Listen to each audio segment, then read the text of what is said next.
Hey everyone, thank you for tuning in.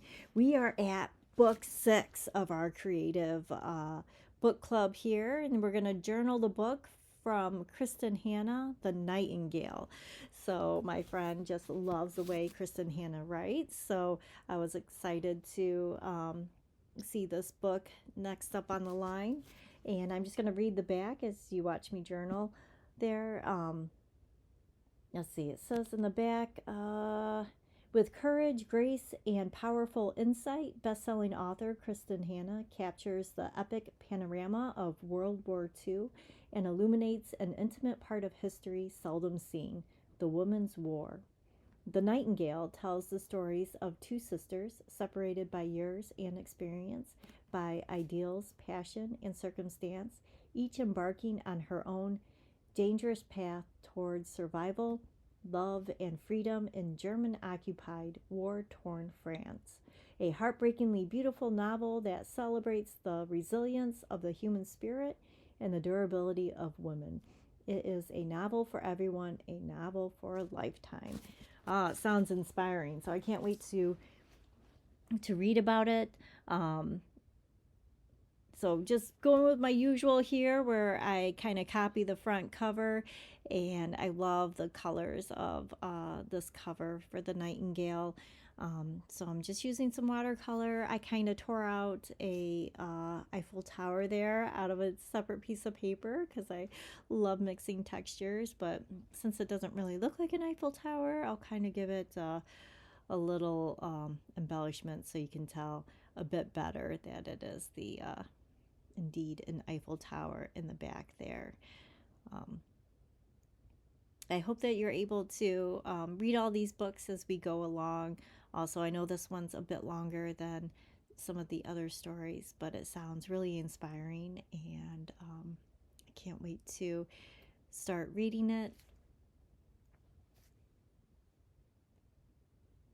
And I know I kind of had a disastrous last journal with the hot glue gun, but I thought it'd be cool since it has that beautiful embossed rose with the nightingale in it to try to do my own embossing, again using hot glue. So I'm just going to take some of that hot glue and try to do my best to make it raise up off the paper in the shape of a rose bush.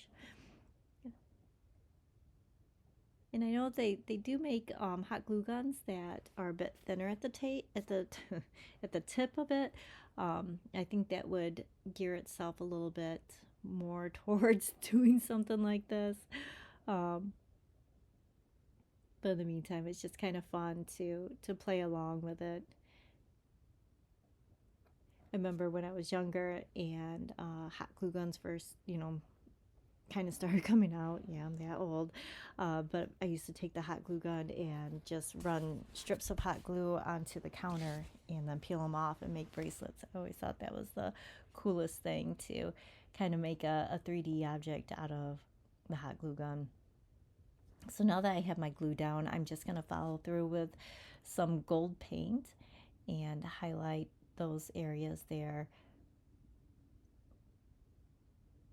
I also added some leaves on the paper itself rather than just on the glue. Try to give it a bit of foreground and background, a little depth, I guess is the word I'm looking for. What would have been fun was to also cover this with like glitter or something just in the gold spots.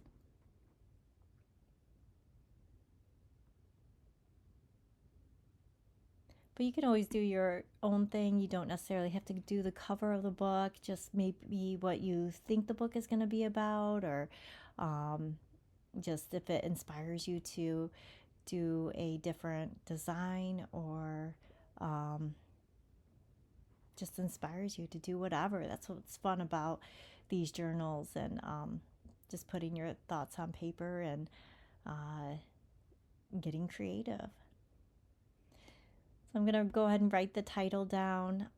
After the gold dried, I did go through and highlight the roses and the bird itself a bit more, but just adding some details with my thin marker there. So I hope you get a chance to read this book and join us